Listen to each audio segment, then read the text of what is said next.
Built for a billionaire to rocket the rich into a space fantasy. Spaceport America sounded like a grand idea, but the promises to send the elite into the heavens keep getting pushed back. And now a local writer's article calling it all a failure is getting a lot of attention. News 13's Cole Miller is here with more.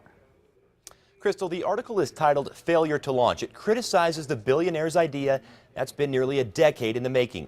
And so far, it hasn't really even gotten off the ground. Located roughly 20 miles south and east of Truth or Consequences, Spaceport America sits mostly idle. Richard Branson, CEO of Virgin Galactic, had promised at least 3,000 flights from the spaceport, some 70 miles high, by 2012. 2 years later, not one flight has launched. That's exactly what the Failure to Launch article talks about. The author, Joshua Wheeler, grew up in nearby Alamogordo and says New Mexico taxpayers have invested nearly $250 million over the last 10 years into Spaceport America. He calls it a, quote, carnival for the 1%, and fears it could become the state's costliest ghost town.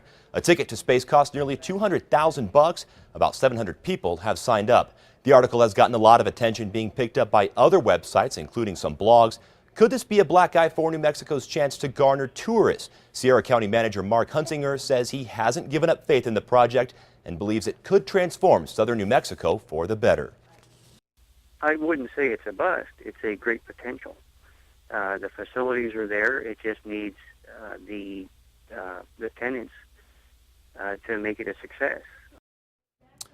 We reached out to New Mexico's tourism department for a comment. They say they expect the spaceport to bring in more tourists, including people just coming to watch. Crystal, back to you. All right, thanks, Colt. Now, Spaceport America would also not comment on this article. The Sierra County manager says the delays don't worry him. He's not worried about it. He says he's worried about safety and says if it takes more time, then that's okay.